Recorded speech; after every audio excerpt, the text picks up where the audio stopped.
el Diario Sur. Quiero dar las gracias al CAC, al Centro de Arte Contemporáneo de Málaga, por acogernos, y a los profesores y periodistas Teodoro León Gross y Agustín Rivera por aceptar la invitación a presentar el libro dentro del marco del orden cultural. Contamos también con la presencia del maestro Manuel Alcántara, y siempre que coincido con él y lo escucho, siento envidia por no tener la memoria que él tiene para recordar al detalle todo lo que dice.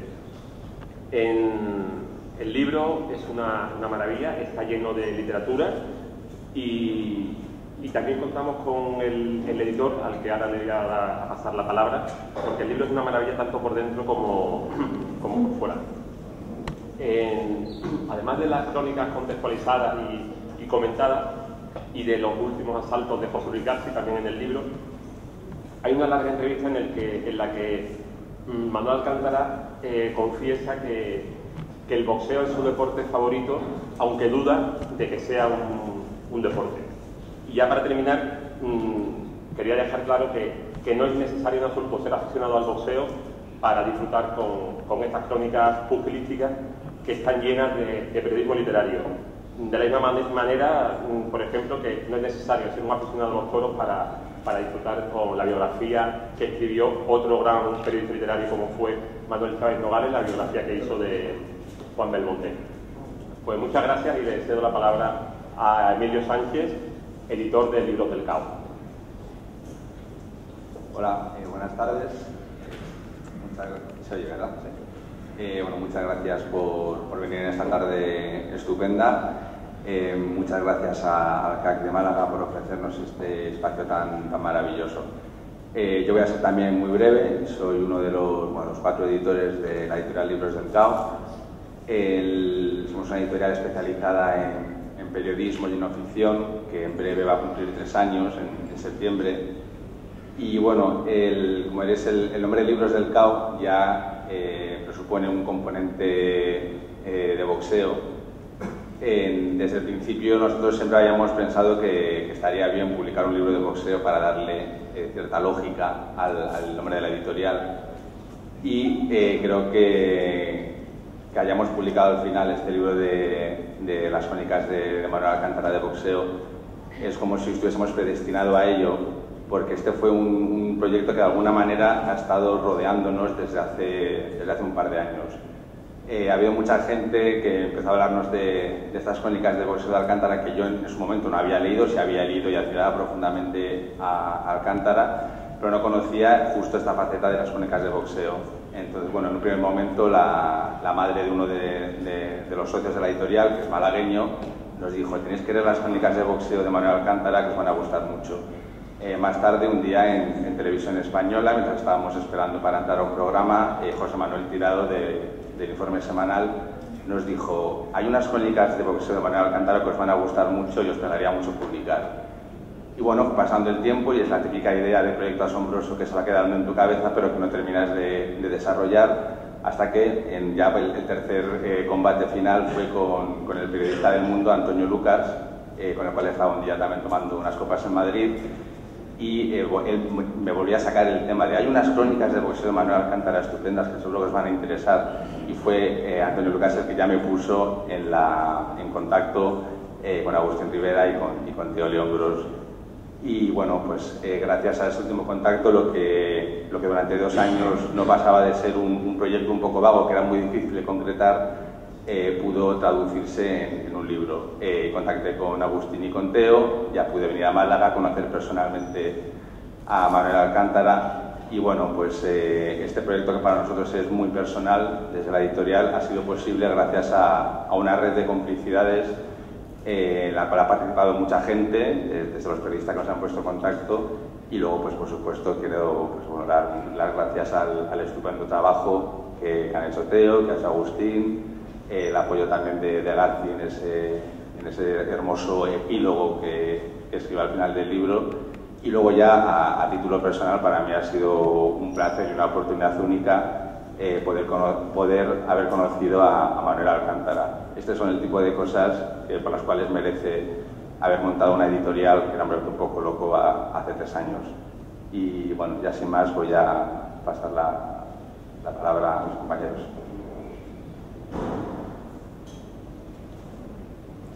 Buenas tardes. Paula Sacristán sale a comprar el periódico en el kiosco del Paseo de la Florida. Las calles de Madrid están a punto de inaugurar la Navidad. Estamos en diciembre de 1967. El marido de Paula se estrena como cronista de boxeo, nada más y nada menos que del diario Marca. Paula es la mujer de Manuel Alcántara. Alcántara es una estrella ya en ese momento. Ya es Premio Nacional de Literatura y se estrena en el periódico deportivo por excelencia, llegándose a convertir en el mejor cronista español de todos los tiempos. Este libro se llama Manuel Alcántara, la edad de oro del boxeo, 15 asaltos de leyenda. Pero también es un libro de 3 mujeres. Es el libro de Paula Sacristán, de la mujer de Manuel Alcántara. Gracias a esa recopilación exhaustiva, minuciosa, de cada crónica de boxeo, pude llegar a leer esas crónicas en la maravillosa Fundación Manuel Alcántara en el Paseo Pintor Sorolla. Este es el libro de Lola Alcántara, de la hija de Manuel Alcántara, una gran amante del boxeo, una excelente pintora, una muy buena profesora de la Universidad de Málaga. Y también es, por supuestísimo, el libro de Marina Malle Alcántara. Es el alma de la Fundación Manuel Alcántara, es la nieta de Manuel Alcántara y fue la que posibilitó de que estas crónicas que estaban ahí medio escondidas pudiesen llegar a la luz, yo poder verla, poder analizarla, un amor a primera vista absoluto en lo que fue el germen de este libro. No figura aquí ni Paula, ni Marina, ni Lola, pero este libro es sobre todo de ellas. Yo quiero agradecer también a Emilio, el editor de este libro, por confiar en este proyecto desde el principio. Sin su labor entusiasta, este libro hubiese sido muy difícil de llevar a cabo. Por supuesto, a Teodoro, a mi amigo Teo, el director de la tesis doctoral, que fue el germen de este libro, aunque este libro tiene mucho de la parte de la tesis doctoral, es muchísimo más y le hemos quitado todo el aparato bibliográfico y académico. Hemos formado una buena sociedad, una buena joint venture, él y yo en este libro, aparte de en otros proyectos académicos y de amistad. Y como buena sociedad ha habido momentos de altibajos en este libro, pero han salido todo a flote gracias a la extrema generosidad de él y también del editor para que este proyecto siguiese adelante. Muchas gracias, Teo. Este libro, por supuesto, es el libro de Manuel Alcántara, de Manolo, el autor de esta crónica. Es totalmente obvio de que sin él este libro, por supuesto, tampoco podría existir. Sin su maestría en el lenguaje, sin esas crónicas, pues hubiese sido totalmente imposible. Muchas gracias. Este, más que un libro de boxeo, que lo es y mucho, es un libro de periodismo, del mejor periodismo, del gran reporterismo. Y es un periodismo excelso. Aquí está el mejor Alcántara. Lo que él ha dicho en varias ocasiones, él hizo mejor. Él, por supuesto, es un excelente poeta. Él es un articulista maravilloso que ha escrito en los mejores periódicos españoles. Desde hace 25 años escribe diariamente en el Diario Sur. Pero yo creo, coincido con él, en el que esta es su faceta quizá más olvidada por un público general de que a lo mejor ha ido Alcántara en los últimos años, pero desde luego es el mejor ejemplo de reporterismo urgente de la segunda mitad del siglo XX. Y Manuel Alcántara es un maestro de las técnicas del nuevo periodismo. Y sobre todo es muy difícil en estas crónicas compaginar la alta calidad literaria con la urgencia. Y Manolo lo hace, y tanto que lo hace. Aquí se reúne Norman Mailer, del combate entre Ali y Foreman del año 74. Aquí se reúne en la cima del mundo de Ali y Fraser del año 1973. Aquí se reúne en esas crónicas el combate del siglo de nada más y nada menos de Jack London, el escrito de Jack London en el combate entre Jack Johnson y Jeffries, la Gran Esperanza Blanca, del año 1910. Pero también está Guy Tallès, también está ese perfil que escribió Guy Tallès sobre John Lewis, que fue lo que le animó a Tom Wolfe para escribir el nuevo periodismo, la Biblia del reporterismo. Y aquí está también Joyce Carol, la mejor ensayista de boxeo. Alcántara no solamente cubre crónicas en Madrid y Barcelona, sino que se desplaza a Tokio, a Washington, a Roma, a Los Ángeles, a País de Gales, Londres. Una de sus crónicas míticas es en mayo de 1976. Es el combate entre Pepe Durán y Iwo Jima. Yo tuve la posibilidad hace 2 años de entrevistar a Iwo Jima, que seguía siendo un sonado en julio del 2012 en su gimnasio del oeste de Tokio, a un par de paradas de Shinjuku, en esa metrópoli en la que circulan a diario 29 millones de personas en el metro. Bueno, con ese gimnasio decadente en el que se notaba una auténtica veneración al emperador Iwo Jima, cada chico que estaba en el combate, cada chico que se estaba preparando para el combate, al entrar allí en el gimnasio decía Sensei, que significa maestro, y Iwo Jima, con unas manos gigantes, con unas manos muy espectaculares que bien fotografió Tony Guerrero, me dijo muy claramente, dijo de una manera muy clara, ¡Sensei! Porque él contestaba así, Iwo Jima. Parecía que todavía estaba en ese combate de 1976 con Pepe Durán. Voy terminando mi intervención de esta velada de 5 asaltos entre Pablo Aranda, Emilio Sánchez, Teodoro, Manuel Cantarillo, recordando una fotografía de Pablo Sacristán que hace un par de años en la calle donde vive Manuel Alcántara, en Madrid, la calle General Moscardó, me enseñó de un álbum viejo de fotografías. Era una foto en blanco y negro. Paula iba de copiloto en un coche de los años 60. Era aquel Madrid franquista, indudablemente, pero ese Madrid de la Dolce Vita, de los 600 y del AIGA de Pepe Legrand. Porque este es el libro de Paula, de Lola y de Marina. Ahora vamos a seguir disfrutando de este libro. Vamos a escuchar ahora la magnífica palabra tanto de Manolo como de Teodoro. Pero me gustaría que os imaginarais esa ilusión de Paula, la mujer de Alcántara, de Manolo, cuando compró el periódico Marca, en aquel diciembre de 1967, cuando se estrenaba a toda página Manuel Alcántara en Marca, cuando compró ese ejemplar del diario Marca en ese kiosco ya remoto del Paseo de la Florida de Madrid. Gracias.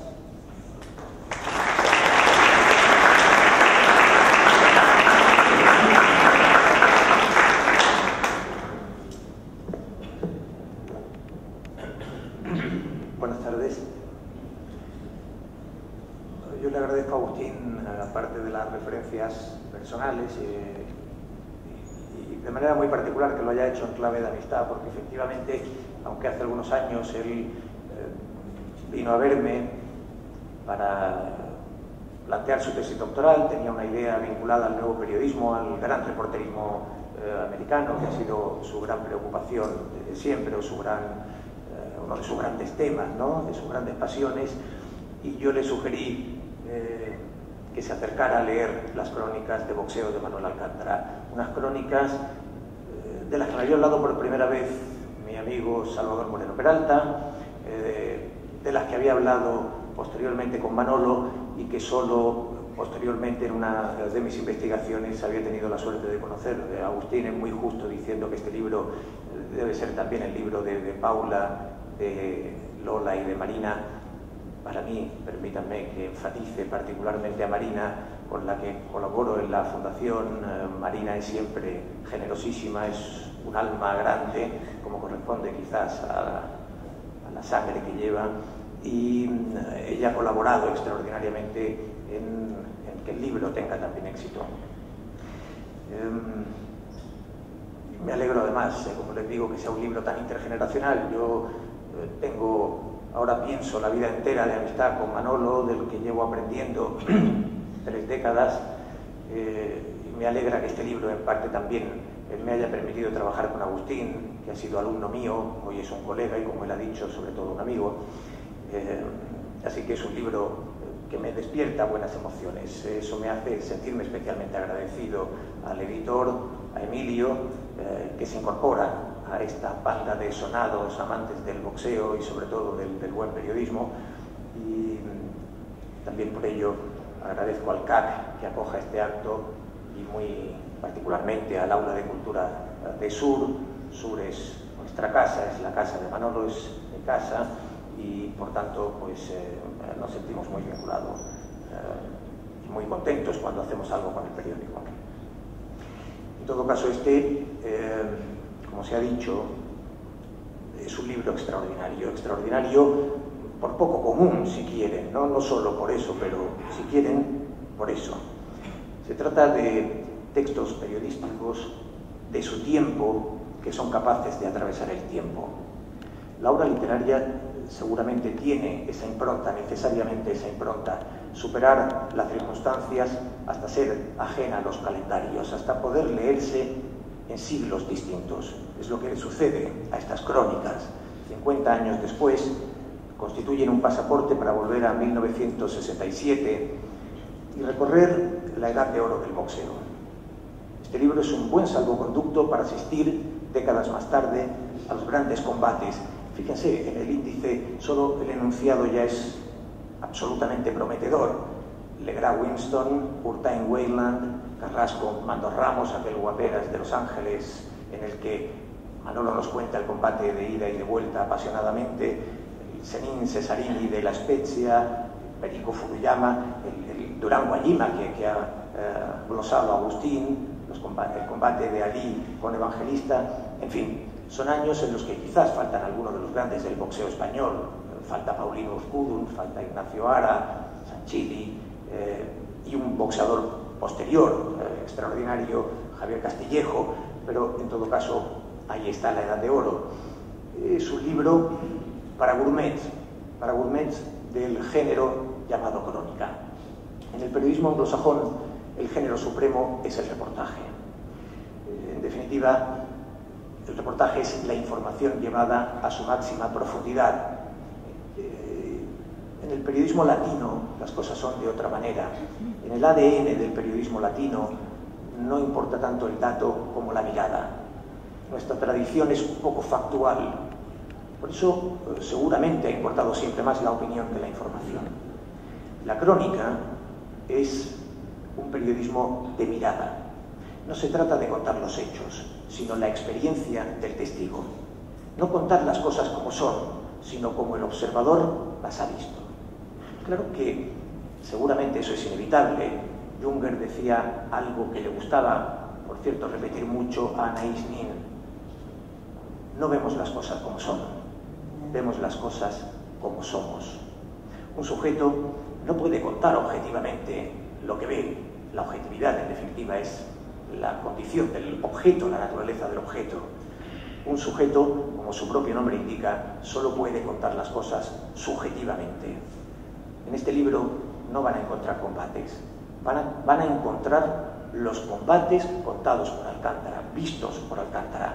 Un Alcántara en estado puro, que es mucho mejor, por cierto, que un vídeo de YouTube. La mirada de Alcántara no es una óptica fiable de una cámara de televisión o de vídeo. Son unos ojos con una capacidad prístina de ver el boxeo, porque seguramente, como él recordará después, cuando hablemos de boxeo con él, Alcántara aprende a amar el boxeo siendo un niño en la casa familiar, cuando con unos pocos años de edad su madre, cuando Manolo daba la lata en casa, y parece que la daba con cierta facilidad, su madre lo mandaba a que se entretuviera en el ring de boxeo que había instalado, que se instalaba en la calle del Agua, donde él vivía. Su madre le decía: anda Manolo, bájate con los boxeadores. Manolo aprendió a amar el boxeo de niño y eso es muy evidente en su mirada, ¿no? Es un amor absolutamente apasionado. Así que no verán aquí un relato de hechos, verán cómo lo veía Manolo desde el ringside fila 2. A él le gustaba la fila 2, no la fila 1, para mirar los combates. Fíjense esa mirada, qué potencia tiene. Cómo narra, por ejemplo, el ataque desesperado de Urtain en la crónica Safari de Medianoche en su combate con Weyland. Estaba roto, desarbolado, pretendiendo aspirar por la boca el aire mezclado con nubes de nicotina. Ya se barajaban títulos: más dura será la caída, el ídolo de barro, cuando en un supremo esfuerzo, en un alarde coronario de temple combativo, el morrosco se fue para el gigante, dispuesto a jugarse el todo por el todo. Su nariz sangraba y había recibido más golpes que en todas sus anteriores peleas, pero su afán destructor era incontenible. Sabía que jamás podría ganar por puntos, y el ahora o nunca le ascendió del bravo corazón hasta los oídos. Fue un crochet corto de derecha. Weyland vaciló y se encontró con una serie de ambas manos tan imprecisa como desesperada. Se refugió en las cuerdas y esa fue su perdición, porque José Manuel estaba poseído de una furia homicida y sacaba fuerzas de fortaleza, que no de flaqueza, y pegaba como una máquina. Poco a poco, la inmensa mole del campeón europeo fue a la lona. En el trayecto había perdido el título. Ya era incapaz de levantarse de nuevo. Los tremendos hachazos recibidos en los parietales hubieran tumbado a un elefante. El emocionante safari había terminado. Era la medianoche. Podría leerles exactamente igual las vibrantes páginas, párrafos del combate de Ali y Evangelista, cuando el joven boxeador hispano-uruguayo, resiste los primeros asaltos al grandísimo campeón, y Ali se da cuenta que se le ha acabado la energía y ya no puede tumbarlo. El cronista es un testigo, de hecho es un testigo de su tiempo. Crónica viene de cronos, tiempo, pero el cronista ante todo propone una mirada. El viejo Rafael Maynard en 1906, en el primer libro de periodismo que se escribe en España, ya decía que la crónica era lo que los franceses llaman cuidar la noticia, tener voluntad de estilo, en definitiva. Años después, César González Ruano explica que su generación lleva la crónica a las más altas cimas de la literatura por el desembarco de escritores necesitados de unas monedas. Cito a César: la literatura entró en el periódico por necesidades económicas, pero sin querer renunciar a sus derechos y sus esperanzas. Este es el secreto de una espléndida generación de cronistas. La objetividad es el fetiche de la cultura americana, un fetiche, por cierto, contra el que, como recordaba Agustín Rivera, se levantó la gran generación de los nuevos periodistas americanos: Norman Mailer, Truman Capote, Tom Wolfe. Es verdad que Paco Umbral, cuando comienza el fenómeno del nuevo periodismo, exclama muy certeramente, me parece, diciendo: pero si nosotros ya hacíamos eso desde hacía más de un siglo. En España, como dice Miguel Ángel Bastenier, seguramente todo el periodismo es crónica. La crónica es un género que huye de ese fetiche irreal de la objetividad. Es la mirada del observador. Es una tradición rica, la que hay en España, rica también contra lo que se suele decir en corresponsales y enviados especiales. Y ahí está, desde los maravillosos textos de Pedro Antonio de Alarcón en la guerra de Marruecos, en la primera guerra de Marruecos en el 19, hasta los textos de nuestro amigo David Jiménez, pero es sobre todo un género donde donde la literatura ha brillado especialmente en los textos especializados, en la crónica taurina, desde López Pellegrín, Benamar o Paquiro, hasta Vicente Zavala, Joaquín Vidal, por supuesto el gran Corrochano, la gran crónica parlamentaria, desde Bécquer a Manolo Vicent, desde Carandel a David Gistau, y la crónica deportiva. Ahí, desde luego, tiene un sitio reservado en el Olimpo Manuel Alcántara. Fíjense en quién era Manuel Alcántara ese año de 1967, cuando toma el relevo de Fernando Vadillo, del gran Fernando Vadillo, que había sido el cronista de boxeo de Marca, pero que se marcha a las entre el grupo de periodistas que inauguran el nuevo periódico de deportes. En ese momento Marca ficha Alcántara. Trasladémonos medio siglo atrás. Alcántara acaba de completar una década absolutamente prodigiosa. En 1956, su primer libro, Manera de Silencio, había ganado el premio de la crítica. Por cierto, con Aldecoa, Manuel Halcón y Camón Aznar, en narrativa y ensayo, nada menos. Hasta entonces, Alcántara era, desde hacía un par de años apenas, poeta de café literario, lector de versos a medianoche en el Varela y en otros establecimientos. Ese mismo año, además del premio de la crítica, gana el premio de la revista Juventud, una revista estupenda, donde escribían Cándido, Rafael Azcona, el Padre Llanos, Meliano Peraile, Basilio Martín Patino, y Juventud lo invita a escribir una columna, colaborar en una columna fija que tiene la revista, Una vuelta por los tópicos. Un año después es finalista del Premio Nacional con Plaza Mayor, y Rafael García Serrano, la revista Juventud se editaba en los mismos talleres que el diario Arriba. Rafael García Serrano lo invita a escribir la columna en el periódico Corazón del Mundo. Se llama la primera columna, donde empieza ese Alcántara que ya lleva 60 años tocando la melodía diaria en el piano del pobre de su Olivetti, como él le gusta llamar al teclado, el piano del pobre, del que ha salido seguramente la mejor obra periodística de la segunda mitad del siglo XX. Alcántara luego deja Arriba, lo deja porque un director, un falangista muy severo, Rodrigo Rollo, decide prescindir de Ramón Gómez de la Serna, y ese Alcántara con pegada de boxeador, corajudo, cuando ve que echan a Ramón Gómez de la Serna de Arriba, dice: yo no me quedo escribiendo en un periódico en el que no cabe Ramón. Y se marcha. Vivía de eso. Vivía de aquellos artículos por los que le pagaban 136,50 con el descuento. Se marcha, escribe Ciudad Entonces. Con Ciudad Entonces ganará ese año el Premio Nacional de Literatura, el Premio Nacional de Poesía.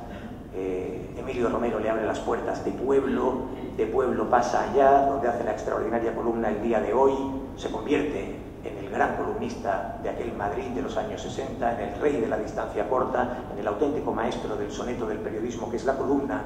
Gana el Duca de Tena, gana premios, vuelve a Arriba, donde Capmany lo convoca y lo recibe como una auténtica estrella del rock and roll, y llega a Marca. En Marca lo reciben elogiando de una manera hiperbólica, pero creo que justa, a un estilista con la sabiduría, dicen, de un viejo campeón. Son días de gloria para Manolo Alcántara, que por cierto se compra la casa del Rincón de la Victoria como si ya estuviera presumiendo que aquellos días de gloria pasarían y que su retorno sería a la tierra en la que había nacido.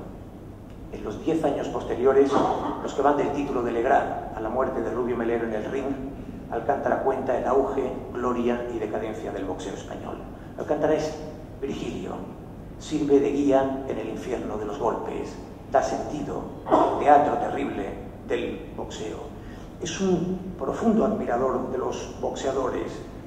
Fíjense cómo narra el terrible combate de Carrasco y Velázquez, dos púgiles españoles que él apreciaba y que tuvieron uno de los combates más duros que seguramente él había visto y que nosotros hayamos leído. Destrozados y enteros, abatidos, pero firmes, con tanta sangre por fuera como por dentro. Miguel y Pedro se abrazan en el centro del ring, Empezaba el asalto número 15. No parecía un campeonato de Europa, sino una lucha a muerte. El público estaba de pie, como los afanes gladiadores, y la mágica pelota de la victoria en el tejado. Carrasco y Velázquez llevaban 42 minutos de salvaje pelea, del combate más dramático que hayamos presenciado en muchos años. Los dos merecían la diadema continental, el laurel ensangrentado de la victoria. Y empezó el último asalto. 2 bulldogs, 2 peces piraña devorando al enemigo, 2 máquinas de picar carne. Los golpes restallaban en los rostros macerados, suenan con un chapoteo bermellón, van y vienen en busca de todos los puntos posibles. Es un relato terrible. Otras veces Manolo se refugia en el humor, respeta profundamente el boxeo, y cuando se le falta el respeto al boxeo saca un sarcasmo apasionante. A Agustín y a mí nos gusta muy especialmente la crónica El timo del nigeriano, una pelea para la que traen a un chico que evidentemente no estaba en condiciones de pelear. Era negro como el betún, como su porvenir pugilístico, como algunas conciencias. ¿Quién sabe cómo se llama? Probablemente no se llama. Se anunció con un alias áureo y selvático, Lion King. Su peinado muy bien podría formar parte de los atractivos del África exótica que anuncian algunas líneas aéreas en los países en paz. Su peinado era una mezcla de fraile de Zurbarán por la parte de abajo y de felpudo por la de arriba, y los rizos impedían ver el bosque de sus ideas. Subió al ring a gatas, como suena. Juro a mis lectores benévolos que subió al ring a gatas, literalmente a gatas. No le faltó más que prorrumpir en sonidos guturales para que uno dudase de su clasificación zoológica. Lo que ya estaba fuera de toda duda era que jamás había trepado por la escalerilla de un cuadrilátero. Nunca se deja llevar por la pasión nacional. Les recomiendo especialmente La victoria de Carrasco sobre Mando Ramos, en la que Manolo reconoce que Mando Ramos, que el púgil americano, había sido claramente mejor. Algo que, por cierto, nada menos que el New York Times menciona al día siguiente, citando a Alcántara como la fuente de autoridad para establecer el veredicto. En todo caso, son crónicas absolutamente extraordinarias, donde aflora la piedad, probablemente la gran virtud en la que cree Manolo y que desprende sus artículos cotidianamente, como me dijo, recuerdo perfectamente, una noche de 1994 en Itagua, la piedad. Este es un tiempo que acabó con la muerte de Rubio Melero, pero que no acabó, queda en las crónicas, son fascinantes. A pesar de que el boxeo tiene mala fama, entre eso que alguien ha llamado acertadamente el clero vigilante de la corrección política, este libro desprende una moral extraordinaria y desde luego ofrece literatura mayor. Si alguien quiere comprobarlo, no lo dude, este es su libro. Gracias.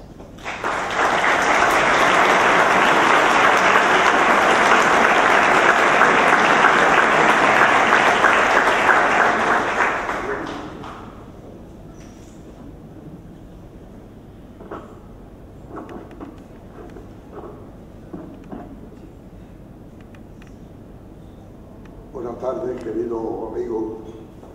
Se han dicho tantas cosas agradables y desproporcionadas de mí, que estoy un poco en la situación de aquel escocés que se casó con una viuda que tenía 12 hijos y dijo humildemente que a él le quedaba muy poco que hacer.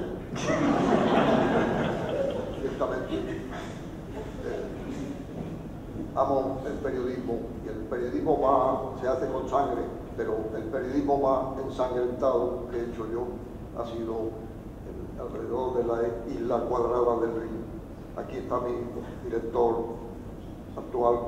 Yo he tenido muchos directores y he sido amigo de todos, menos de, lo ha recordado el que quiso que Ramón Gómez de la Serna, en vez de escribir greguería, le propuso que escribiera todo seguido, más largo.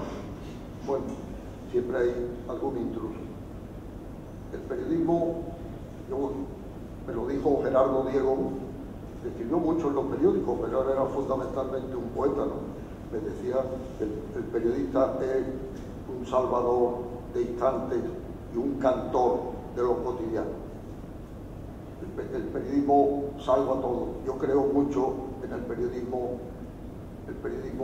que sin libertad no es periodismo. En otro tiempo, bueno, no quiero recordar nada desagradable, pero todo mi artículo durante muchos años, antes de mandarlo a la imprenta, porque yo siempre he sido moderadamente impertinente, pero entonces tenía que esperar a lo que se llamaba el motorista de la censura, que era un muchacho del periódico que iba en moto en aquel tiempo y tenía que volver con un sello que ponía autorizado. Yo que ya tenía ganas de irme a mi casa, porque a mí me ha gustado tanto estar en mi casa como estar en la calle. Y cuando se cumplía un plazo extremo ya de estar en la calle, quería volver a mi casa. Y al revés, cuando estaba en la casa, estaba loco por salir a la calle. Pero entonces tenían que esperar siempre la autorización del artículo, que a veces ponía o te tachaban 3 renglones. Yo batí el récord en un soneto que me quitaron un endecasílabo porque se quedó con 13 asaltos en vez de con 14. Bueno, son tiempos. El tiempo es lo único que nos pasa. Nadie sabe lo que es el tiempo. Solo sabemos que el tiempo transcurre, que tiene continuidad. Por eso se dice, parece que fue ayer. No, parece que fue hace mucho. Esta crónica me ha recordado, ha hablado mi amigo Agustín, ha recordado el tiempo de Tokio. Él ha estado en Tokio más tiempo que yo, porque yo estuve 2 días o 3. Cuando conoció a Bajima, bueno, Bajima ya estaba sonado porque acusa a Durán, que es uno de los boxeadores más limpios que ha dado. El boxeo en España siempre ha sido muy limpio. El boxeo se enturbia con las apuestas. Donde circula el dinero, la capacidad corruptora del dinero es extraordinaria. Donde entra el dinero es cuando la gente que no sabe de boxeo habla del tongo. El tongo, el primer inocente del tongo es el boxeador. El tongo lo inventa siempre el empresario. No estoy hablando del editor, del benigno editor, pero el empresario es que si contrata a un chico que sale y gana un combate por KO legítimamente y otro por KO, y ya en los carteles se pone el rey del KO y llena el local, el empresario es el que dice que no me toque nadie a este muchacho que es una mina. Entonces le contrata a gente. Pobre Urtain, fue muy amigo y era muy buena persona. Pobre Urtain me decía, al que yo le meto una izquierda abajo, se cae. Y él no sabía, yo era amigo de Renzo Casadei, que sabía que yo no era indiscreto hasta el punto de escribir una crónica en Marca profetizando, pero delante de mí le ha contratado adversarios. Ellos no dicen la palabra tongo nunca. Le llamaba por teléfono y decía, necesito un hombre de 3 asaltos. Y yo sabía, ante la expectación del público que rugía, que se iba a caer en el tercer asalto. Claro. Esa práctica deplorable, eso se agota cuando ya un boxeador tiene cierta cotización, porque hay gente, en política nunca se sabe el límite del soborno, pero en el boxeo sí, cuando hay un campeonato importante ya no hay soborno porque el precio es mayor que lo que dan. El mismo famoso Cassius Clay, yo hice la crónica del combate con el Evangelista y entonces ya había fichado por los musulmanes negros que estaban al lado, unos señores muy serios, bueno, a la distancia como de aquí a esa fila primera, y los oía hablar, y el secreto era que tenían contratado la televisión para 14 minutos, bueno, no se puede considerar minutos, para los 8 primeros asaltos, o 7 primeros asaltos. Y estaba lleno de publicidad y no convenía que Cassius Clay, que era infinitamente superior, eso ha sido un monstruo del boxeo, aunque ya tenía 30 y tantos años, evangelista 22, ¿no? Y entonces le ofrecieron un sobresueldo para que le diera coba, para divertirse. Era un prodigio de esquiva, de reflejo, y le pasaba fuerte por aquí, no le tocaba, punteaba para tocarlo en la mano con la izquierda. Bueno, pero entonces los musulmanes en el 8º asalto le hicieron una seña, clarísima seña, a él en el rincón. Y dijeron, venga, ya puede vocear con libertad. Ya está solventado todos los rounds. Pero entonces apretó y lo pasó mal evangelista. Y cuando vio los musulmanes le pidieron explicaciones de lenguaje de sordo-mudo, como diciendo, ¿qué hace? Y el pobre casi ya así acabó, respiraba y le dijo que no podía. Y en el último asalto apretó al evangelista y lo pasó mal Clay. Y por cierto, ha sido el mejor orador que yo he oído nunca. Mucho mejor que yo he oído, bueno, mi amigo don José María Pemán, con el que yo tuve mucha amistad, que por cierto, lo último que me dijo don José María Pemán es: los españoles no nos entenderemos nunca. Eso me lo dijo la última vez en Cádiz. Habían apedreado su estatua y no sé qué. Bueno, he oído, hablando de buenos oradores, a Eugenio Monte, a Dionisio Reiruejo, que precisaba mucho el vocablo, era todo lo contrario de un orador de índice tribulicio. Los buenos oradores farsantes son los que dicen, porque os juro, y todavía no saben lo que van a jurar. pero ponen esa cosa que tienen los oradores de arrastre. También lo tenía Pemán, yo he coincidido en 2 juegos florales con don José María. Tenemos muchas fotos juntas y nos hicimos amigos, y yo iba a Cádiz, yo comía en su casa. Pemán, en los juegos florales, hacía el obligado párrafo en honor de la reina, y luego, volviéndose como si no las hubiera visto a las damas, decía, ¿qué decir de las damas? Que cada una implica una amenaza de destronamiento.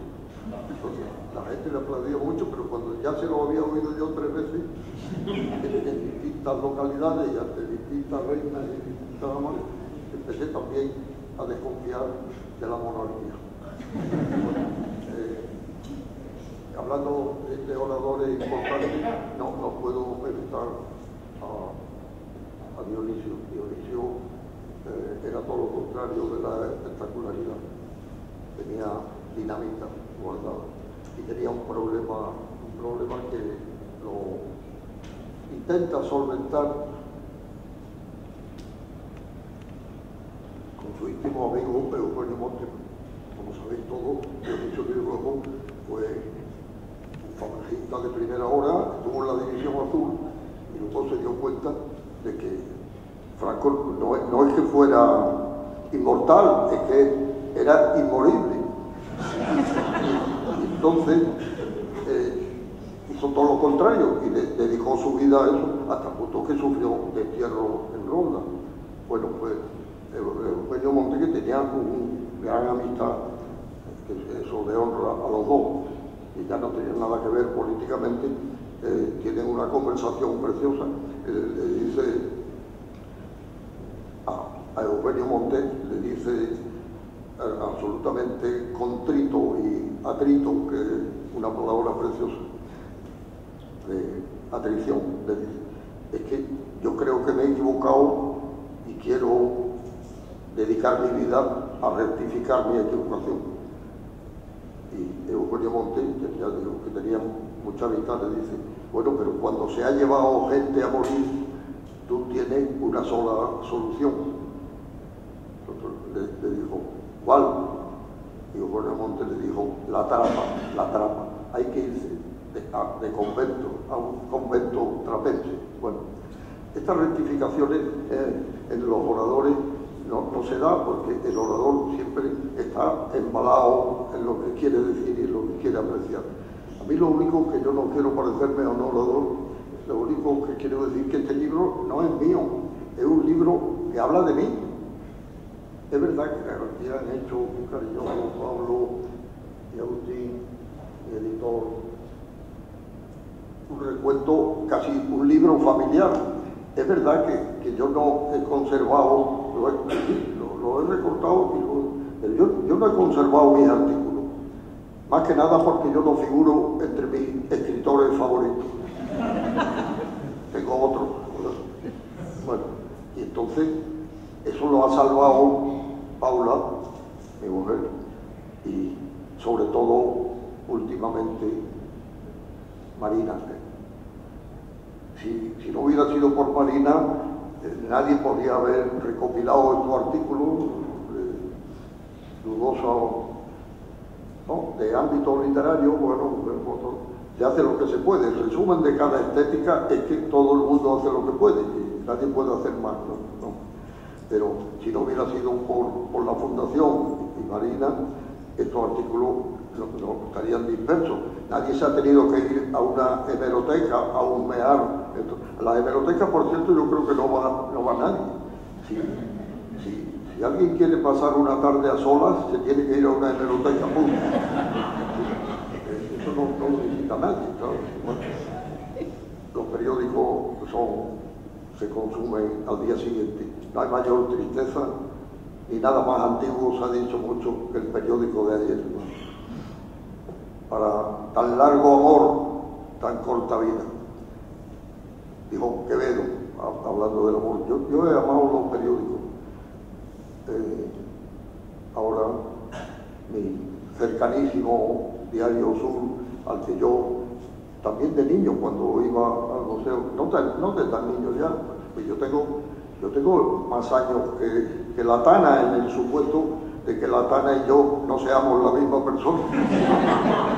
Quiero decir que cuando se cumplen, ayer, no, el día 10, celebré mi medio, no celebré, conmemoré mi medio cumpleaños, porque yo nací un 10 de enero de 1928, yo soy un modelo en alguna antología recogen mi nombre y una pequeña biografía y pone poeta y escritor malagueño nacido en el último tercio del siglo pasado.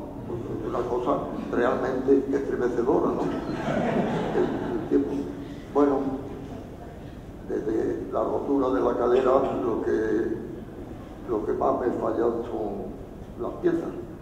El hígado, en cambio, me ha salido magnífico, de gran rendimiento, pero es muy molesto, porque ir con bastón ya te da una apariencia de viejo oficial, de esos de carnet. Bueno, estoy dispuesto a aguantar, pero no a daros la lata más tiempo. Muchas gracias.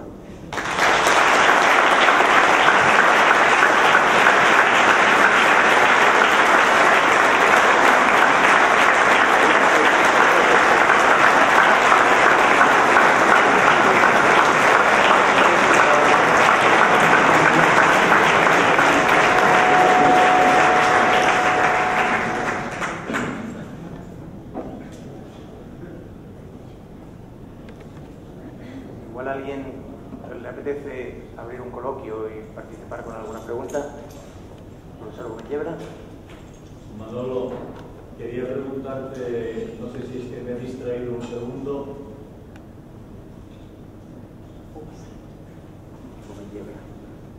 Perdona, que no sé si me he distraído un segundo. ¿Qué dijo Cassius Clay? No sé si es que me he distraído o no lo has dicho, no sé. El discurso de Cassius Clay. ¿Qué dijo el discurso de Cassius Clay?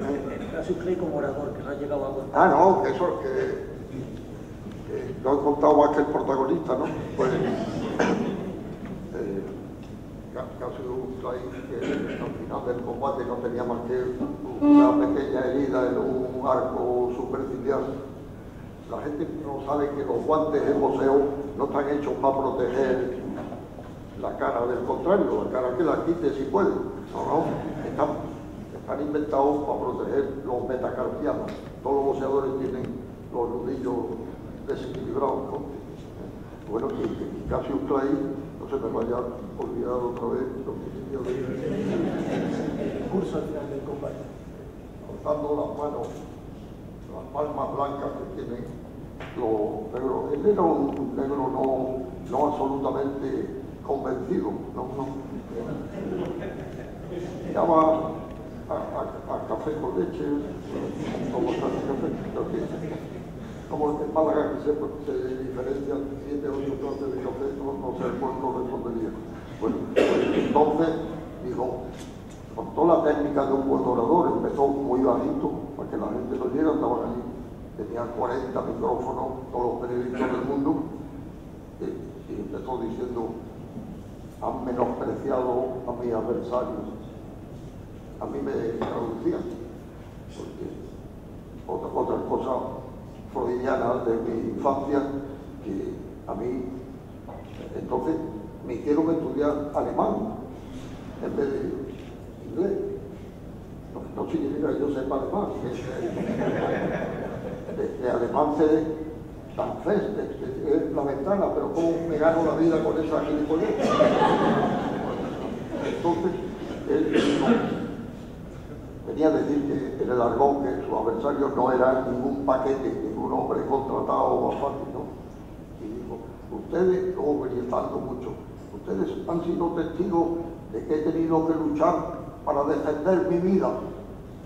Y ese contraste entre hablar muy confidencialmente al principio y luego pegar un grito, eso es un recurso oratorio que no falla, ¿no?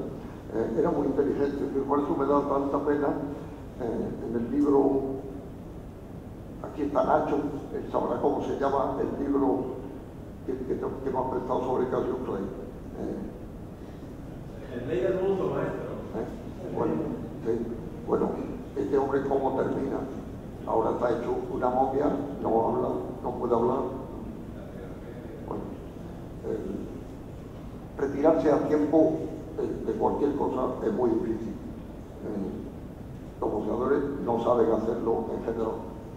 A los que yo he conocido a todos en la última jornada, ha sido recordado por Teo la crónica del sangriento combate entre Velázquez y Pedrito Carrasco. Bueno, eso de irse a tiempo tan difícil como quedarse, que es lo que acaba de hacer Susana. Bueno, hay que escoger eso. A los boxeadores, yo hice un estudio sobre lo que en la argot llaman sonados. Los sonados, cada boxeador tiene su cupo de golpes, ¿no? Y hay que decir que yo me retiré de la crítica cuando vi morir a un boxeador, y no en el ring 2 días después. Chicos de Almería. Bueno, lo más triste del boxeo es los combates desiguales, concertar un combate entre un hombre superior y otro, pues, eso se hace. Bueno, más que una afición, yo tengo que decir que el boxeo no me gusta. Me apasiona, que no es lo mismo, pero gustarme no me gusta. Y tengo siempre un reproche moral a una persona que se divierte. Los que no saben de boxeo, el público popular siempre da un grito a los boxeadores que se traban, que no muestran mucha acometividad. Y el público, como un solo hombre, empieza a decir que se bese. La gente no admite un buen combate sin destrozos, ¿no? Y ese reproche moral hay que tenerlo. A mí me pasa lo que el ilustre don Ramón Pérez de Ayala decía que lo ocurría con los toros.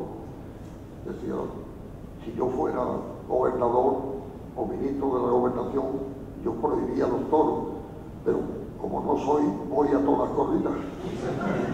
Bueno, es compatible ese cierto reproche y disgusto con que una cosa te importe o te interese, ¿no? Yo lo paso muy mal cuando veo un combate desigual, lo paso muy mal.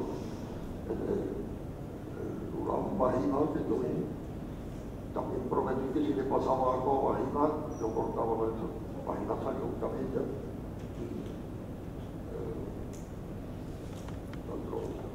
Durán tampoco era un pegador, no era el Durán mano de piedra Durán, no, era el otro Durán, magnífico estilista, magnífico boxeador, pero siempre cuando se dice que un boxeador no es un puncher, no es un pegador, es siempre una metáfora, porque todos los boxeadores pegan, y pegan muy fuerte, ¿no? Claro, con la muñeca forrada de esparadrapo, están pegándole al punching ball, la pera que llaman en los gimnasios, ¿no? Bueno, todos los boxeadores pegan, pero no especialmente Durán. Y ahora tú me has contado que cuando has vuelto a ver a Bajima, acusó a Durán de ser un boxeador. Se está completamente sonado. ¿No?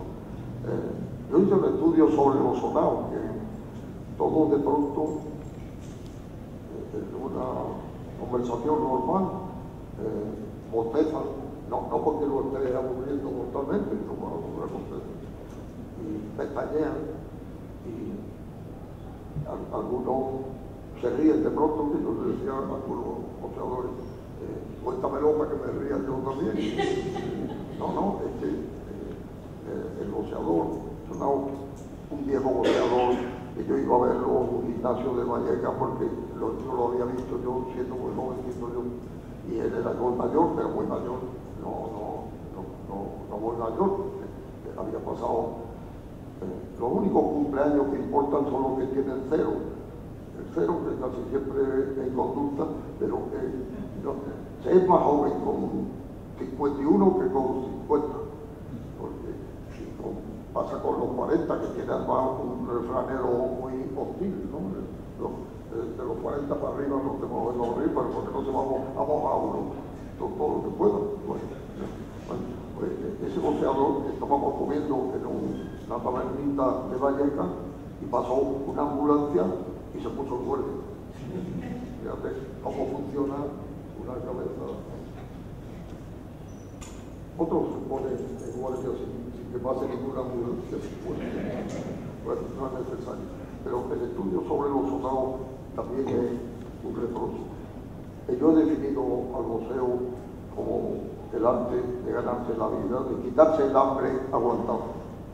No he conocido ningún boxeador que, no digamos que haya pisado una universidad, sino no significa que sean incultos, porque saben lo que hay que saber y tienen lo que se llama la universidad de la calle, que importa mucho. Lo que aprenden todos los libros se dejan muchas cosas sin saber. Hay que estar en la calle. Pero el boxeo es especialmente dramático. Este libro me ha quitado años que me conviene, porque son viejas crónicas. Yo sí es cierto que he releído algunas. Debo confesar que no me han parecido malas. Al revés, en algunas he dicho, qué bien escribía yo de boxeo. Bueno.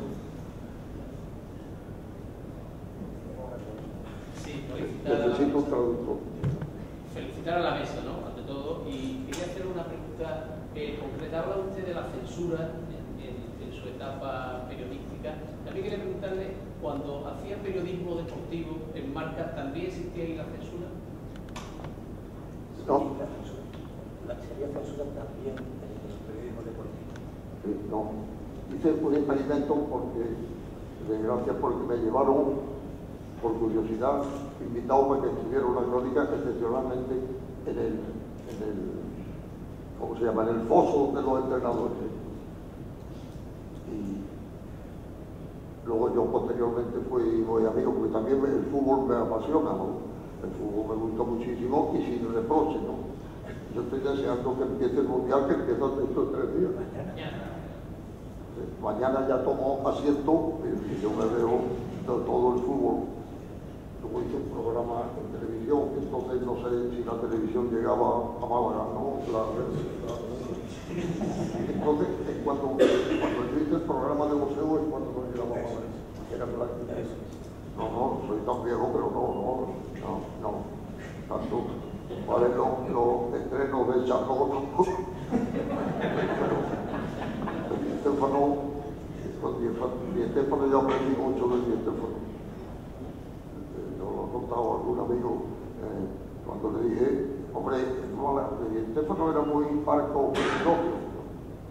Hablaba bien de Cubana porque eran íntimos amigos y hablaba bien pero yo lo interrogaba mucho y le decía, ¿qué te parece Butragueño? El buitre, que llamaba, y me decía, hombre, al buitre lo saqué yo, pero me decía, tenía un toque de distinción, pero un futbolista tiene que hacer todo lo que haga, lo tiene que hacer corriendo, nada de esperar su momento, y aprendí muchas cosas, yo lo integré sobre nivel, nivel ha triunfado en mi tierra, era el hijo de la afición,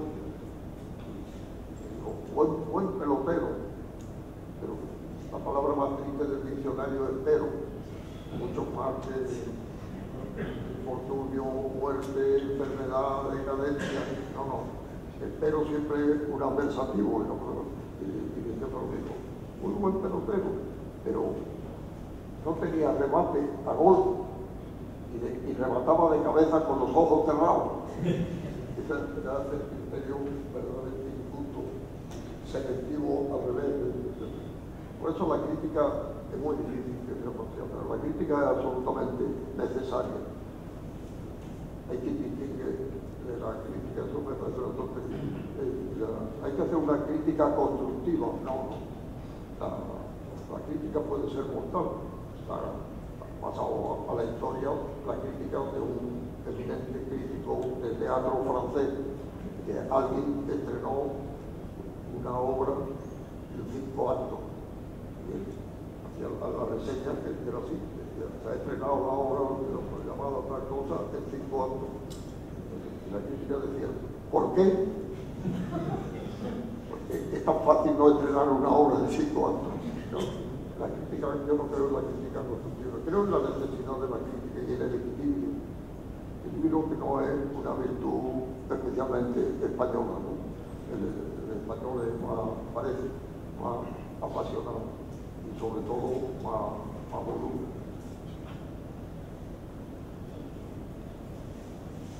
¿Por qué piensa usted que el deporte, que el boxeo cotidiano no es un deporte? Según tengo entendido, usted ha dicho que para usted el boxeo no es un deporte. Yo me pregunto, Claro. ¿por qué el boxeo cotidiano no es un deporte? Consiste en sacarle un extremo. La misión de todo boxeador es noquear. En otros deportes puede haber un accidente, pero en boxeo no, porque todo boxeador sale a accidentar al contrario. Y eso ya es una finalidad, o una polémica en Italia entre el no y Espino Impatuto, que no perdió nunca un combate profesional, con un sacerdote jesuita muy inteligente, y se llevaron muy bien, oponiendo sus diversas teorías. Luis Leroy decía que nunca había odiado a un adversario, ¿no? Pero el boxeo se le reprocha a un boxeador, un preparador te dice, es muy bueno, técnicamente muy bueno, pero no tiene instinto asesino. Hace falta, al parecer, cosa que no hace falta en el automovilismo ni en el tenis. Entonces, ¿usted no lo recomienda para la juventud? Yo no estoy muy seguro de la licitud del boxeo. Y sobre todo cuando hay apuestas y por medio del dinero, eso ya se pierde, como en América. En América, las mafias, bueno, el boxeo hasta para, digamos, 20 o 25 años, estaba absolutamente en manos de la mafia. Obligaban a un boxeador a perder o lo que estaban para ganar, pero bueno, eso estaba implicado árbitro. Lo que hablábamos antes del dinero, el dinero siempre se presta a esas cosas.